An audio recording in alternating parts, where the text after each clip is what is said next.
तेजस्वी यादव लगातार प्रधानमंत्री से सवालों पे सवाल कर रहे हैं। क्या सवाल?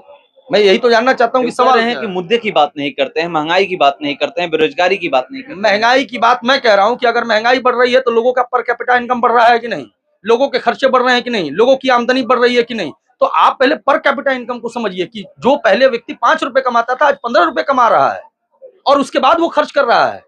तो आप लोजपा रामविलास के नेता यामिनी रंजन मिश्रा जी हमारे साथ बात करने के लिए यहाँ पर आरा में मौजूद हैं।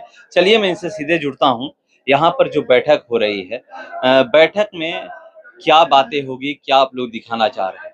देखिए, इस बैठक का मेन मुद्दा ये है कि कैसे एनडीए के 40 की 40 सीटों पर हम अपनी जीत को सुनिश्चित करें।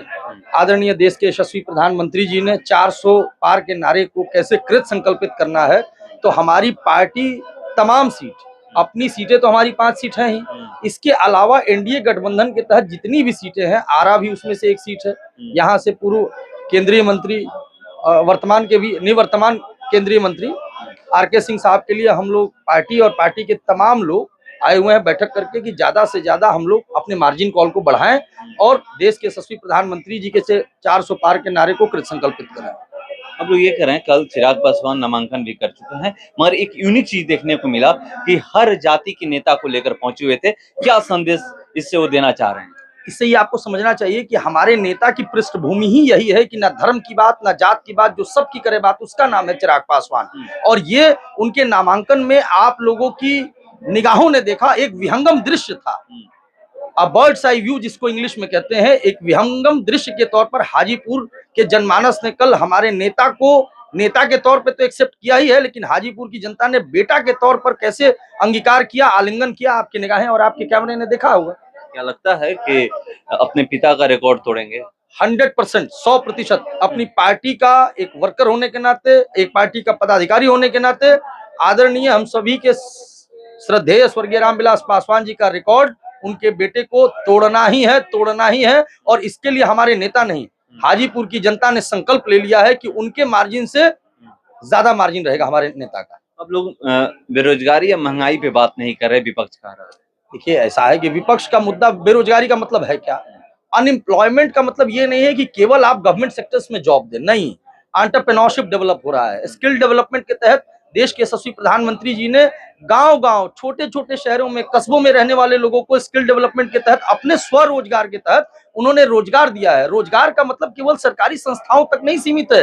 ये पहले की व्यवस्थाएं ऐसी थी कि सरकारी संस्थाओं तक उसको सीमित रखा। अरे देश में आज बड़ी-बड़ी कॉर्पोरेट्स आ रही हैं, आपको इनकलकेट कर रही हैं, आपके एंटरप्रेन्योरशिप को इनकलकेट कर रही हैं, तो वो रोजगार नहीं है क्या?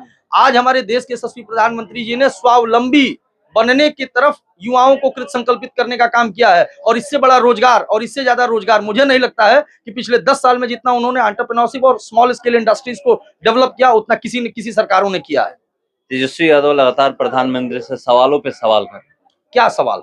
मैं यही तो जानना चाहता हूँ कि सवाल है कि मुद्दे की बात नहीं करते हैं, महंगाई की बात नहीं करते हैं, बेरोजगारी की बात नहीं करते हैं। महंगाई की बात मैं कह रहा हूँ कि अगर महंगाई बढ़ रही है तो लोगों का पर कैपिटा इनकम बढ़ रहा है कि नहीं, लोगों के खर्चे बढ़ रहे हैं कि नहीं, लोगों की आमदनी बढ़ रही है कि नहीं। तो आप पहले पर कैपिटा इनकम को समझिए कि जो पहले व्यक्ति 5 रुपए कमाता था आज 15 रुपए कमा रहा है और उसके बाद वो खर्च कर रहा है।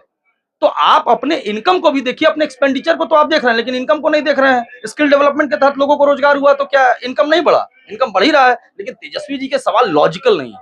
लोग ये भी कह रहे हैं कि प्रज्वल रेवन्ना को आप लोग भगाए। मैं समझा नहीं, क्या कहा आपने? जो लोग भगाए हैं, जो ये जितने लोग जो कहते रहते हैं, हम लोग विकास की बात करते हैं, डेवलपमेंट की बात करते हैं, ट्रांसफॉर्मेशन की बात करते हैं। कौन किसको भगाया, कौन किस पे आरोप प्रत्यारोप, ये हमारे ना पार्टी का ना हमारे गठबंधन का ये संस्कार है। हम लोग राष्ट्रहित, समाज हित और डेवलपमेंट कैसे होता है समाज के द्वारा, तो राष्ट्र के प्रति संकल्पित है और समाज के प्रति संकल्पित है। इलॉजिकल बात विपक्ष को करने की आदत है और पिछले 60 सालों में देश को गर्त में ले जाने का कार्य किसने किया? कांग्रेस सरकार ने किया। और आज पिछले 20 साल में आपका देश भारत के ही मानचित्र पर नहीं, देश के और विदेशों के मानचित्र के पटल पर आप सबसे अव्वल हैं। इसका कारण कौन है? देश के यशस्वी प्रधानमंत्री जी। पाकिस्तान से कि राहुल गांधी को ही जीतना चाहिए। तो पाकिस्तान से तो आएगा ही, वो पाकिस्तान के रहनुमा बन के पाकिस्तान की बात करेंगे तो वैसे लोग तो पाकिस्तान पाकिस्तान अपना की नेता, बात कर रहे हैं। अरे बेशक आप ही नहीं कहा तो पाकिस्तान की रहनुमाई करेंगे तो पाकिस्तान उनको अपना नेता बनाएगा और मुबारक हो कि पाकिस्तान उनको नेता बनाए। यह देश सनातन है, यह देश वैष्णव को समझने वाला है और देश के यशस्वी प्रधानमंत्री जब से आए हैं सनातन पद्धति को मजबूत करने में अपनी क्रियाओं को उन्होंने कृत संकल्पित किया है। तो चलिए यहाँ पर ये कह रहे हैं कि 40 में 40 सीटें जीतेंगे और 400 पार होंगे। इंतजार करते हैं 4 जून का। फिलहाल इसको इतना ही, बने रहिए हमारे साथ। नमस्कार।